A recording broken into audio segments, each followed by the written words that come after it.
오늘 이 자리에 함께 하신 여러분 진심으로 환영하고 축복합니다. 우리 앞뒤 좌우분과 서로 인사할까요? 환영합니다. 축복합니다. 환영합니다. 축복합니다. 예, 다들 참 잘 오셨습니다. 오늘 저희의 초청 잔치의 이름이 소망 초청 잔치입니다. 그 이름의 뜻을 아시겠어요? 소망교회가 초청한 잔치라는 첫 번째 뜻을 가지고 있고요. 또 두 번째 뜻은 여러분들에게 무언가 소망을 주고 싶어서, 저희들이 소망하고 있는 걸 좀 나누고 싶어서 이렇게 초청한 잔치라는 뜻입니다. 여러분은 일생을 살아가며 올 한 해를 지내며 어떤 소망을 가지고 계십니까? 한국 리서치라는 단체에서 1000명을 대상으로 조사를 했다고 합니다. 2025년 소망하는 개인의 목표를 물어보았더니 5순위가 가족 관계를 잘 유지하고 개선을 원한다. 4순위는 생활 습관을 좀 개선하고 고쳐갔으면 좋겠다. 3순위는 마음에 평안이 오고 건강 관리, 마음 관리를 잘했으면 좋겠다. 2순위는 내 자산을 잘 관리하고 재테크해서 좀 부를 잘 축적했으면 좋겠다. 그리고 1순위는 내 건강을, 가족의 건강을 잘 관리하고 체력이 증진됐으면 좋겠다라고 그렇게 대답했다 합니다. 그리고 또 2025년 이 나라에 바라는 소망을 조사해 봤더니 5순위가 일자리와 고용 환경이 좀 개선되면 좋겠다.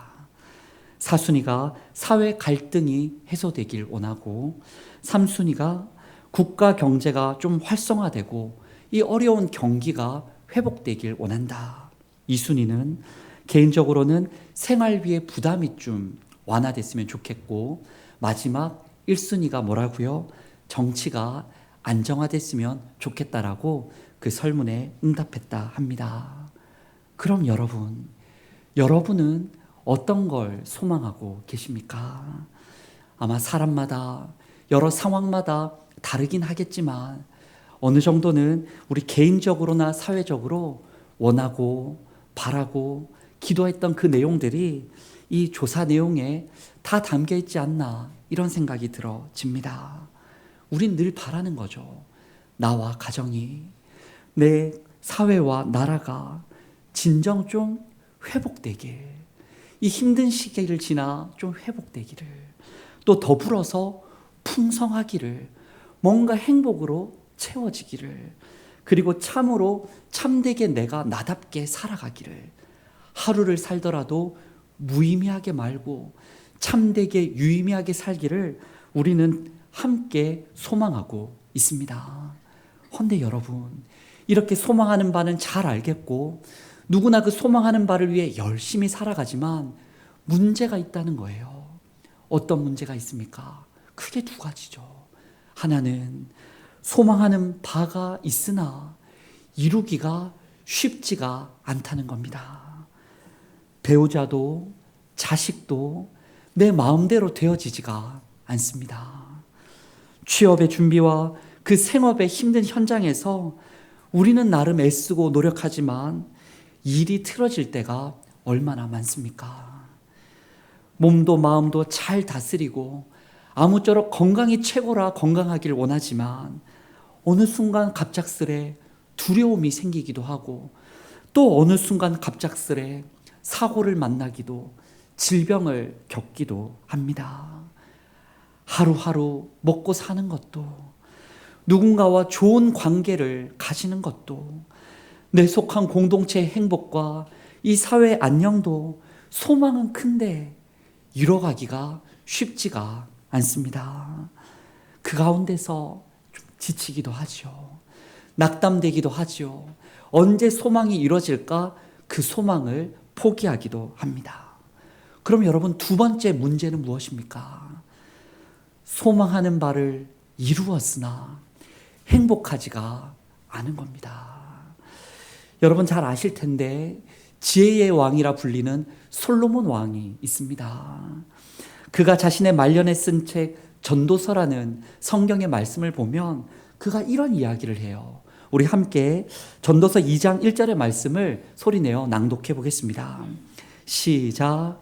나는 내 마음에 이르기를 자 내가 시험 삼아 너를 즐겁게 하리니 너는 낙을 누리라 하였으나 보라 이것도 헛되도다. 아멘. 정말 인생다운 인생이 어떤 건지, 정말 행복하게 사는 게 어떤 삶인지 스스로에게 자 한번 시험해보자, 한번 연구해보자 솔로몬이 마음을 먹었다는 겁니다. 그리고 나서 여러 시험, 인생의 테스트를 해보고 결과를 얻게 되었는데 그 내용이 전도서 2장 전체에 걸쳐 이렇게 나타납니다. 솔로몬이 재미난 일, 웃을 일, 술 취하는 일, 이성을 취하는 일, 그 누구 부럽지 않게 즐거움과 쾌락에 관한 걸 다 해봤다는 거예요. 또한 포도원을 크게 일구고 또 밭을 가꿔야 되니 남녀노비를 많이 두고 그로 인하여 소득도 많고 소떼와 양떼가 넘쳐나고 금은 보화가 이웃 나라에서부터 각고와 조공을 하니 넘치게 가졌는데 사업과 재산 쌓고 쌓아 봤다는 겁니다. 또한 자신에게는 지혜가 있어서 지혜의 왕 솔로몬이라는 소문이 온 이웃에게 퍼졌고 명예를 얻었고 그의 지위가 왕의 지위, 온 나라의 왕 중의 왕이라는 높은 자리에도 올라가 봤다는 겁니다. 그런데 그 솔로몬의 결론이 무엇인지 아십니까? 전도서 2장 11절의 말씀을 제가 낭독해 드립니다.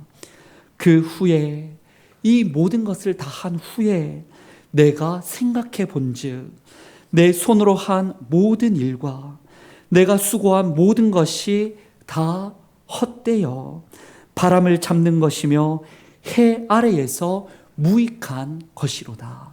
아멘. 솔로몬이 뭐라고 말했다고요? 해 아래에서 다 무익한 것이로다. 수고했고 소망한 바를 이뤘는데 해 아래 모든 일들이 헛되어 어찌할 바 모르겠더라 그는 말합니다. 그렇습니다. 해 아래 세상의 소망은 사막의 신기루와도 같습니다. 큰 갈증 속에 저기 물이 있는 것 같아 보여 열심히 가보면 거기 물이 없는 거예요. 또 저기 있어 보여 열심히 가보면 그 사막에 물이 없는 신기루. 바로 그와 같은 게 우리네 인생이요, 우리네 소망입니다. 큰 소망 속에 거기 소망이 있다 하면, 행복이 있다 하면 열심히 살아보지만 가지기도 힘들고 막상 가봤더니 행복이 없는 세상에 신기루가 있습니다. 여러분 어떠십니까? 그런 신기루를 여러분은 어떻게 경험해 보셨습니까? 헌데 오늘 말씀 예수님께서는 우리 인생에 신기루가 아닌 진정한 생수와 같은 소망이 있다라고 말씀하십니다. 행복이, 참된 행복이 여기 있다라고 말씀하십니다. 인생의 모든 소망을 잃어버려 사람들의 낯을 피하여 땡볕에 우물에 물을 기르러 온 한 여인에게 주님께서는 이런 말씀을 하셨어요. 우리 요한복음 4장 13절 14절의 말씀을 함께 읽어보겠습니다. 시작.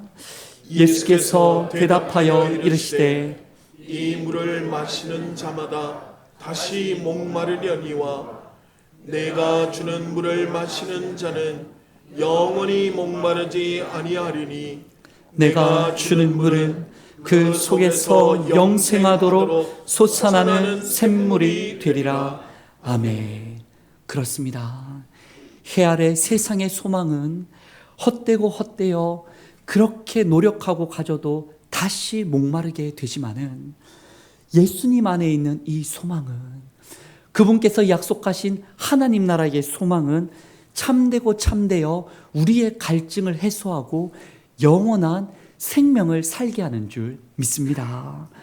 그럼 주님의 그 소망, 하나님 나라의 소망이 어떻게 다르단 말입니까? 바로 첫째로 하나님의 나라는 먹거리가 풍성한 잔치와 같습니다. 여러분, 잔치에 많이들 가보셨죠?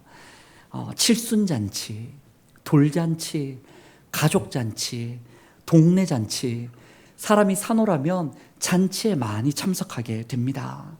잔치의 이름도 다르고 모이는 사람도 다르지만, 헌데 여러분, 잔치마다 공통점이 있어요. 어떤 공통점이 있습니까?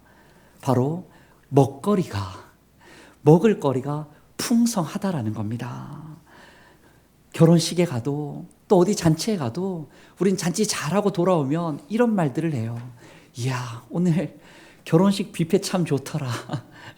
결혼식 신랑 신부 얘기보다 참 맛있더라. 배부르더라. 그렇게 되면 잔치가 좋더라라고들 말합니다. 먹거리가 있어요. 헌데 여러분, 이 땅의 잔치는요, 그때 실컷 먹고 배부르고 즐겁지만 먹고 지나면 다시 배고파지기 마련입니다. 아무리 저 인터불고 디너 뷔페에 가서 여러분이 배불리 드시고 먹지 못했던 요리 신기해하며 드셔도 정말 그때는 행복하지만 한 끼일 뿐이에요. 다음날 아침 되면 어때요? 전날에 인터불고 갔다 왔다고 다음날 식사 안 하시는 분 있나요? 없지 않습니까? 다음날 아침 되면 다시 배가 고파집니다. 그냥 고픈 게 아니고 전날에 많이 먹어서 위가 늘어나가지고 잘 먹은 날에는 그 다음날 더 배가 고파지기 마련이에요. 마찬가지입니다.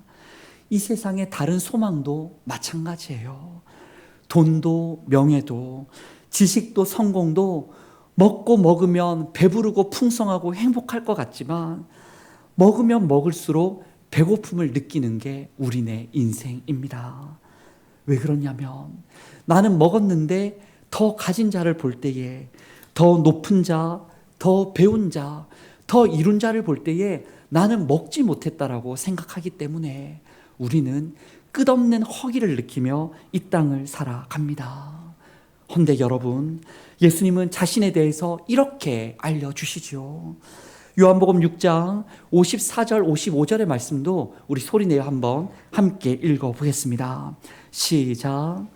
내 살을 먹고 내 피를 마시는 자는 영생을 가졌고 마지막 날에 내가 그를 다시 살리리니 내 살은 참된 양식이요 내 피는 참된 음료로다. 아멘. 여러분, 이 땅의 것들은 아무리 먹어도, 아무리 즐겨도, 아무리 다녀도 채워지지가 않는 배고픔이 오지만은 예수님을 믿는 자마다 참된 양식이요 참된 음료가 되시는 그분의 말씀을 먹는 자마다 영원한 배부름을 얻을 수 있다라고 예수님께서 직접 약속해 주십니다. 성경 말씀을 보면 세리장 삭개오라는 인물이 나옵니다. 그가요, 오늘로 치면 사실 다 가진 사람이었어요. 그는 세리장으로서 돈을 많이 벌었었고 높은 자리에 앉아 사람들이 부러워했었고 언제나 집 식사 때마다 징수선찬이 열렸던 그 사람이었습니다. 배부른 사람이죠. 헌데 그는 사실 배고픈 사람이었습니다. 사람들의 인정이 그리웠고 하나님 앞에 부끄럽게 살아가는 스스로가 부끄러웠고 내가 정말 참되게 나답게 살고 싶다는 그 갈증이 끊임없이 허기짐으로 살아갔던 그 사람이었는데 그가 예수님을 만났을 때에야 진짜 잔치를 벌이게 됩니다. 예수님을 모셔서 잔치를 벌이고 내가 이제껏 부끄럽게 쌓아왔던 돈을, 부끄럽게 미워했던 삶을 이제는 청산하고 사람답게 살겠다라며 예수님께 약속하고 사람에게 약속하며 그가 진짜 잔치 벌이는 인생으로 바뀌어집니다. 예수님 당시에 이스라엘은 로마 식민 치하에 있었습니다. 백성들이, 특히나 서민들이 먹고 살기가 어려웠어요.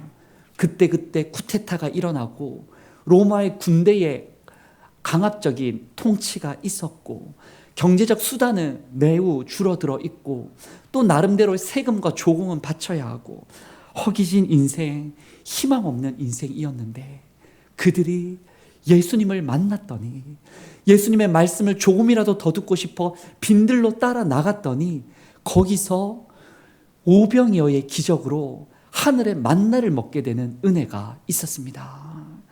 오늘날 우리도 그렇지요. 어느 때보다 좋은 세상입니다. 먹을 것에, 입을 것에, 마실 것에 부족함 없다고들 말하지 마. 왠지 모르게 우리의 허기짐은 나날이 더해가는 시대를 살고 있습니다. 여러분, 오늘 오신 여러분은 그 허기짐을 어떻게 채우며 살아가십니까? 누가 여러분의 그 허기짐을, 배고픔을, 인생의 갈증을 채워줄 수 있습니까? 오늘 말씀, 예수님을 믿고서 그 말씀을 먹고 믿고 살아갈 때에 얻는 진정한 배부름과 풍성함을 꼭 경험해 보실 수 있기를 간절히 원합니다. 여러분, 둘째로 주께서 말씀하신 하나님의 나라는 참으로 즐거운 놀이터와 같습니다. 오늘 우리 잔치에도 아이들을 위해 여러 놀이가 시설이 준비되어 있는데요. 여러분 어린 시절에 놀이터 가신 경험이 다들 있으시지요. 놀이터는 참 마법과 같은 공간입니다. 놀이터 막상 가보면 별게 없어요. 그네, 미끄럼틀, 정글짐, 어떤 데는 흙이 있고 어떤 때는 고무바닥, 그냥 그게 단데요. 우리 아이들이 롯데월드도 아니고 이월드도 아닌데 놀이터에만 가면 그렇게나 흥분해하고 정말 행복해합니다.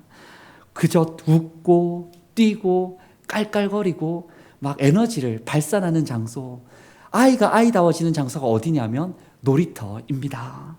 거기서는 걱정이 없어요. 걱정이 있다면 엄마 아빠가 얼른 들어오라 할까봐 그게 걱정이지, 거기서 뛰노는 아이들은 걱정이 없습니다.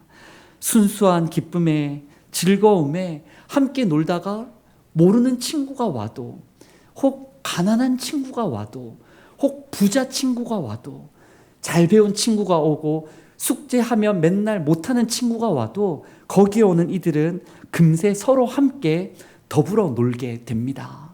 친구가 되고 사귐이 있고 즐거움의 놀이터이지요. 헌데 여러분, 우리가 크면 클수록 지금까지 살아오며 그 기쁨과 즐거움이 어디로 갔습니까? 자식들을 키우고 부모님을 부양하다 보니, 사회에서 살아남으려 치열하게 애쓰다 보니, 주어진 자리에서 인정받고 뒤처지지 않으려고 살아가다 보니 어느새 그때 놀이터의 순수한 기쁨과 즐거움은 사라지고 우리에게 근심만, 걱정만, 두려움만 가득 쌓여 있습니다. 그러다 보니 그 근심을, 이 마음의 어려움을 조금이라도 좀 덜어내고 싶어서, 옛적의 그 인생의 즐거움을 되찾고 싶어서 우리는 나름 해소하고 싶어서 찾아다니기 마련입니다. 그러다 세상에 가공하여 내놓은 인스턴트의 즐거움에 접하게 되죠. 술이나 밤문화를 찾아가고 인터넷이나 스마트폰에 빠져들고, 혹 어느 사람에게 내가 위로를 받을까, 어느 도박에 내가 즐거움을 얻을까, 그러다가 나의 노력 없이 그저 어떻게 하면 황홀함에 마약으로 취할까라는 그런 걸음을 내딛게 됩니다. 여러분, 그렇게 즐거움을 얻고자, 인생의 위로를 얻고자 잠시 잠깐은 기쁠 수 있는데, 그렇게 즐거움을 찾다 보면 종착지가 어디예요? 바로 중독입니다. 알코올 중독, 스마트폰 중독, 성적 중독, 도박과 마약 중독. 진짜 내가 살고 싶어서, 근심을 벗어버리고 싶어서, 즐거움을 회복하고 싶어서 나는 취했을 뿐인데, 잘못된 즐거움이 진짜 내 인생을 즐겁게 만들지 못하고 내 인생을 불행하게 만듭니다. 우리 심리학자들이 말하는 중독의 치명적인 병폐가 무엇인지 여러분 아십니까? 중독이 사람을 망가뜨리는데 뭐가 망가뜨리는 거냐? 인생에 있어 진짜 즐거운 걸 놓치게 만든다는 거예요. 일상의 기쁨을 놓치게 만들고, 가족과 함께하는 즐거움을 소홀히 하게 만들며, 내 인생의 의미와 살아가는 목적의 행복을 있게 만드는 게 중독이라는 거죠. 최근 들어서 청소년의 약물의 어떤 복용 사례, 도박 중독이 심각하다는 뉴스까지 들으면 참 이 시대가 걱정이 되고 걱정이 됩니다. 그럼 여러분의 그 참된 즐거움과 그 행복을 어디서 누가 찾을 수 있고 줄 수 있단 말입니까? 여러분 잘 아시는 나니아 연대기라는 그 소설의 작가로 유명하고 영국의 소설가이자 교수인 C.S. 루이스라는 사람은 그분의 책 예기치 못한 기쁨이란 책에서 자신의 자서전적 그 글에 이런 이야기를 합니다. 자신의 어머니가 15살 때, 자신이 15살 때 돌아가신 이후에 자신은 결심을 했다는 거예요. 우리가 이렇게 하나님 믿어도, 예수님 믿어도 내 어머니 데려가 버리신 하나님이라면 내가 하나님이 아니라 다른 기쁨을 찾아 살겠다. 그래서 그가 머리가 뛰어나서 철학에 심취하고 쾌락에 심취하고 무신론, 신은 없다라는 주장에 심취하며 살았다라는 겁니다. 그러다 보니 실력도 쌓고 명성도 얻고 영국의 캠브리지대, 옥스퍼드대 그 가운데에서 논문, 교수로서의 생활, 명예, 돈도 가질 만큼 가져봤는데 그렇게 다른 데서 기쁨을 찾았지만 갈망했지만 오히려 허기진 마음만 나날이 커져 가더라는 거예요. 그러다가 이 갈망을 어디서 채울까 애쓰다가 결국에 예수님을 만나고서야 진짜 기쁨을, 그분 표현으로는 섬광과 같은 빛의 비추음을, 전율을 느낄 수가 있었다는 거예요. 그러고서 그가 말하기를 이렇게 글을 적습니다. 내가 기쁨을 갈망했다는 사실 자체가 기쁨을 주시는 존재가 있다라는 증거였다. 진짜 기쁨은 더 자극적인 것이 아니라 더 깊은 관계에서 온다. 바로 그분이 예수님이셨다. 그렇습니다. 우리의 기쁨과 즐거움도 스스로 채울 수도 없고 세상이 채워줄 수가 없습니다. 그러다 보니 인생이 나날이 재미가 없어지지요. 바로 그런 우리들에게 예수님께서 약속하십니다. 우리 요한복음 15장 10절 11절의 말씀을 함께 낭독해 보겠습니다. 시작. 내가 아버지의 계명을 지켜 그의 사랑 안에 거하는 것 같이 너희도 내 계명을 지키면 내 사랑 안에 거하리라. 내가 이것을 너희에게 이름은 내 기쁨이 너희 안에 있어 너희 기쁨을 충만하게 하려 함이라. 아멘. 주님께서 오늘 이 자리 초청받아 온 여러분에게 하시는 말씀은 너희 기쁨을 충만하게 하려 함이라 말씀하십니다. 여러분, 예수님을 믿고 사랑하며 살아갈 때 찾아오는 진정한 인생의 기쁨과 즐거움을 꼭 맛보실 수 있기를 원합니다. 마지막으로 주께서 말씀하신 그 하나님 나라는 바자회와 같습니다. 오늘 소망 초청잔치에도 바자회가 있지 않습니까? 바자회라는 말이 저는 우리말인 줄 알았어요. 우리나라 말. 헌데 찾아봤더니 바자라는 말이 페르시아어로 바자르라는 단어라고 합니다. 바자르, 그 단어는 시장, 장터라는 뜻을 가지고 있다고 해요. 이란, 터키, 중동 지역에서 정기적으로나 계절적으로 때가 되면 바자르가 열렸는데 그때 중동의 사람들, 무역하고 싶은 유럽의 사람들, 여러 사람들이 와서 물건을 주고 받았다는 거예요. 바자르, 곡물과 가축, 음식, 수공예품, 예술작품, 혹 보화까지 거기서 거래가 있었다는 겁니다.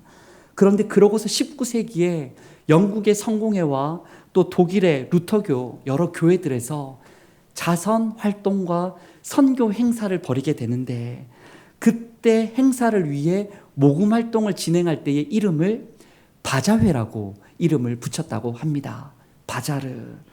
그때 교회 여성들이 자택에서 만든 물품, 음식, 여러 공예품을 거기서 내다 팔아가지고 그 수익금을 가지고 고아원, 병원에 후원하고 구제하는 데 쓰고 해외에 나가 복음을 전하는 선교사님들께 지원금을 보냈다는 거예요.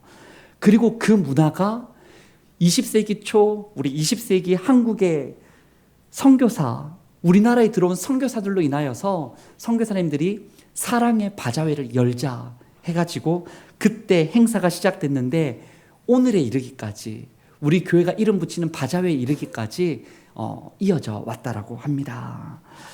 여러분 오늘도 바자회에 좋은 물품이 많습니다. 좋은 물품을 참 저렴하게 구매하실 수 있는데 적극 구매해 주시면 우리 교회가 인마이 포켓하지 않고요. 그 수익금 가지고 어려운 이웃, 돌봄이 필요한 이웃, 먹을 것, 입을 것, 마실 것에 사각지대에 있는 이웃들에게 잘 전달하도록 하겠습니다. 그런데 여러분 한번 이런 생각을 해보면 어떻습니까? 바자회를 해보면요, 언제나 잘 팔리는 물품이 있고 잘 팔리지 않는 물품이 있습니다. 여러분 어떤 물건이 잘 팔릴까요? 그리고 어떤 물건이 안 팔릴까요? 사람들에게 좀 많이 필요하고 브랜드가 있고 새 것이거나 보기에 좋은 물품은 잘 팔리겠어요? 안 팔리겠어요? 잘 팔리는 거죠. 뭐 벌써부터 어제 준비하는데 우리 성도들이 좀 사면 안 되겠냐고. 그랬더니 우리 어느 은퇴 안수 집사님께서 새로 오신 분들한테 먼저 기회를 드려야 된다 해서 우리가 오늘 물건을 이렇게 준비했습니다. 그러면 좀 사람들에게 필요하지 않고 브랜드도 없고 헝 것이거나 많이 달아있는 것은 잘 팔리겠어요? 안 팔리겠어요? 잘 안 팔리는 거죠.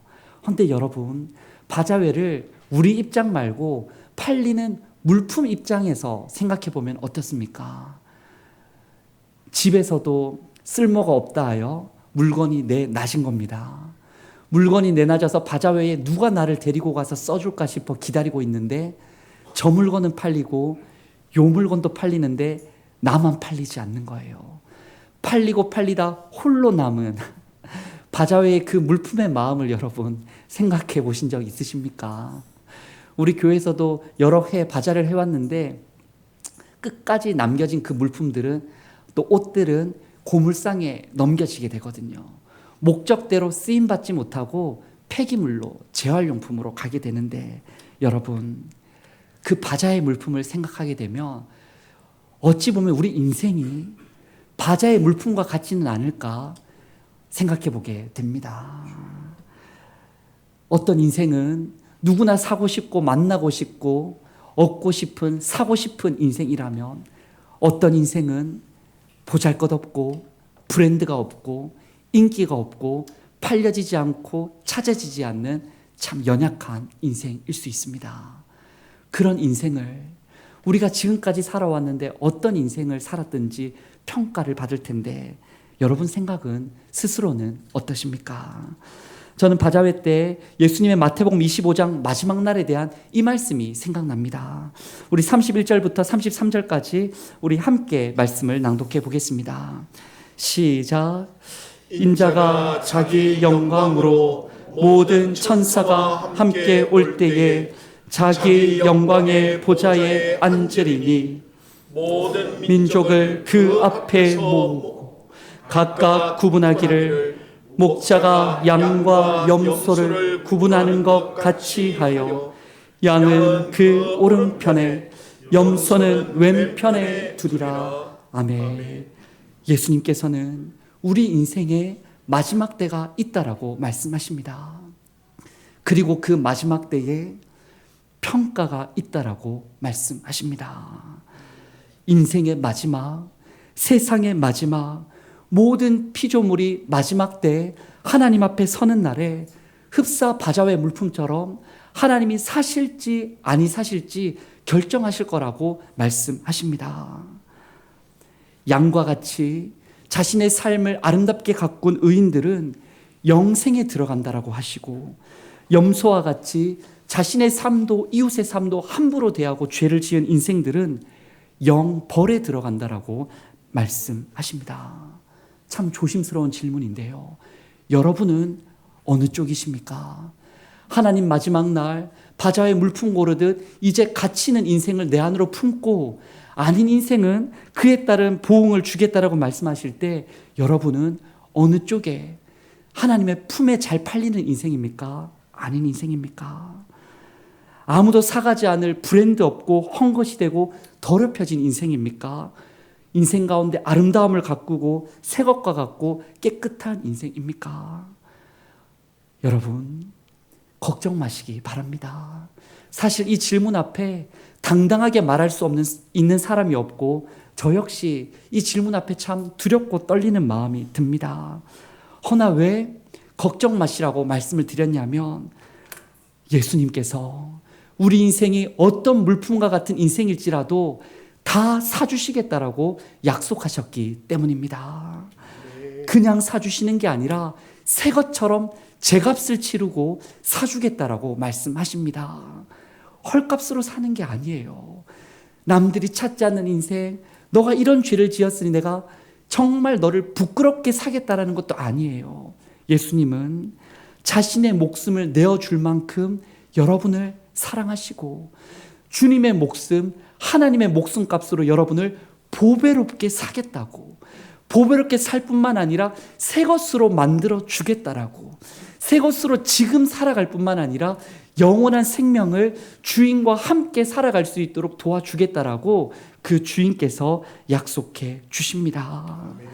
여러분, 진실로 보잘것없는 우리네 인생, 누구나 하나 찾지 않는 우리네 인생, 인생을 살아왔으나 그 흔적마다 실패와 상처와 후회 많은 이 인생일지라도 예수님께서 십자가 핏값으로 사준다 약속하셨으니 그 약속을 꼭 기억하고 받으시기를 원합니다. 아멘. 그렇습니다. 사랑하는 성도 여러분, 또 오늘 처음 방문하신 사랑하는 이웃 여러분, 예수님 안에는 세상의 헛된 소망과 다른 하나님 나라의 참된 소망이 있음을 꼭 기억하고 돌아가시기를 원합니다. 아멘. 이 소망을 알리고 싶어서 오늘 초청잔치를 준비하여 여러분을 모셨습니다. 하나님의 나라는 뭐와 같다고요? 잔치와 같다. 진짜 먹거리가 풍성하고 내 삶을 가득 채워주신다. 두 번째로 하나님의 나라는 뭐와 같다고요? 놀이터와 같다. 재미없고 즐거울 것 없는 이 인생 속에서 참된 기쁨과 즐거움을 회복시켜 주신다. 또 하나님의 나라는 뭐와 같다고요? 바자회와 같다.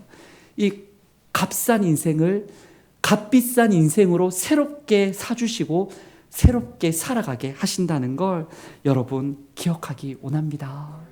예수님 안에는, 하나님 나라에는 진정한 풍성함이 있습니다. 진정한 즐거움이 있습니다. 진정한 새로움과 생명이 있어요. 이 모든 것을 누가 얻을 수 있다고요? 예수님을 믿으면 얻을 수 있습니다. 공로가 많은 사람이 얻는 게 아니고요. 사회적으로 지위가 높은 사람이 얻는 게 아니고요.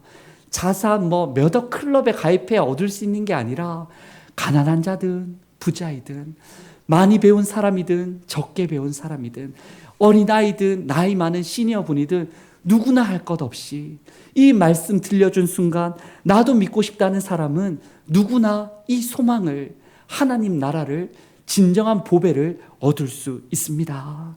그리고 예수님을 믿으면 인생이 달라질 것입니다. 아멘. 우리 오늘 초청한 우리 교회 성도들이 그걸 경험해 본 사람들이에요. 저도 그렇고 우리 교회 장로님, 권사님, 집사님, 어린아이에 이르기까지 이 소망이 너무 좋고 맛보아지고 즐거웠고 또 이것으로 살아가는 인생이 날마다 새로워지다 보니까 여러분 또 함께하면 좋겠다 싶어서 여러분을 모셨습니다. 세상 많은 분들이 오늘날에도 교회 욕 참 많이 하시잖아요. 교회가 잘못한 게 참 많아요.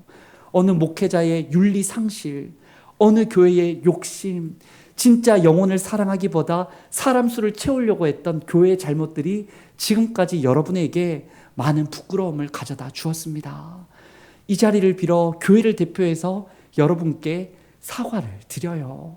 그러나 진짜 교회는 그런 모습은 아니에요. 하나님 나라를 바라보고 있고 그 나라를 꿈꾸며 살아가는 저희들입니다. 여러분도 그 자리, 그 나라, 그 생명에 함께 할 수 있기를 간절히 원합니다. 처음에 한번 예수 믿어보시면 그 예수 믿는 게 너무 작고 보잘것없어 보일지도 몰라요. 오늘 본문 말씀의 예화처럼 겨자씨 하늘과 같이 보일지 모릅니다. 여러분 겨자씨 보신 적 있으세요? 정말 깨보다 작은 씨가 겨자씨예요. 손에 올려 후 하고 부르면 날아가 버릴 것 같은 겨자씨.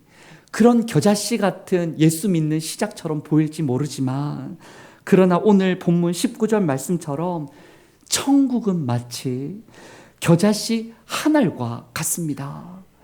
무슨 뜻이냐면 겨자씨 한 알 처음엔 너무 작고 볼품없지만 땅에 심겨지면 자라 나무가 되고 열매를 맺고 새들이 와서 쉬고 가는 것처럼 여러분들 마음에 예수님이 심겨지면 교회 다니는 것, 예수 믿는 것 너무 작게 보이고 별 볼 일 없어 보이지만 그 심겨진 예수님이 여러분으로 하여금 자라가게 하시고 열매 맺게 하시고 풍성하도록 도와주실 겁니다.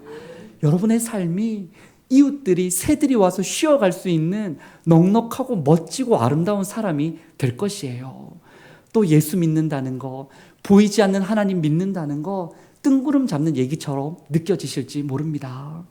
그러나 오늘 본문 21절 말씀처럼 적은 누룩이 들어가면 그 반죽 안에 보이진 않지만 베이킹 파우더가 어디 들어있는지 알 수도 없지만 넣는 것은 극소량 한 스푼, 반 스푼 조금밖에 되지 않지만 빵이 익어갈 때 그 빵을 부풀게 하고 향기롭게 하고 아름답게 하는 건 그 보이지 않았던 적은 누룩이 하는 거죠. 바로 그것처럼 보이지 않는 하나님께서 그분을 믿기만 하면 여러분의 삶을 다시금 반죽되게 하고 이제까지의 불순물, 찌꺼기, 더러움을 다 버리고 여러분을 새롭게 다듬어 주시고 가꾸어 주시고 보듬어 주셔서 진실로 아름다운 반죽, 향기로운 빵, 세상과 더불어 먹는 인생이 되도록 여러분을 멋지게 바꿔주실 줄 믿습니다. 아멘. 이 말씀을 오늘 마음에 받으시고 꼭 우리 교회가 아니어도 좋아요. 이 말씀을 기억하여 언제 어디서든 예수 믿고 함께 하나님 나라의 소망으로 살아가는 우리 모두가 되기를 간절히 원합니다. 아멘. 기도하겠습니다. 하나님 아버지, 오늘 소망 초청잔치를 통해 하나님 나라의 참된 소망으로 초청하여 주시니 감사를 드립니다. 이 땅에서 배부르고 잘 사는 것을 넘어서는 진정한 풍요를 우리가 맛보게 하여 주옵소서. 이 땅에서 재밌고 즐거운 것을 넘어서는 인생의 진정한 기쁨을 경험하게 하옵소서. 이 땅에서 이미 지쳤고 실패했고 아프고 볼품없는 이 인생을 넘어서서 진정 예수님 안에 다시 보배로운 인생으로 거듭나게 하여 주시옵소서. 예수님을 믿기만 하면 누구나 이 소망을 함께 가질 수 있다 약속해 주셨사오니 오늘 함께한 사랑하는 성도들과 초청받아 온 처음 방문한 모든 분들에게 예수님 그 말씀과 소망을 심어주사 100배, 60배, 30배 열매 맺는 잔치와 같은 인생이 되게 하여 주옵소서. 아멘. 예수님의 이름으로 기도드립니다. 아멘.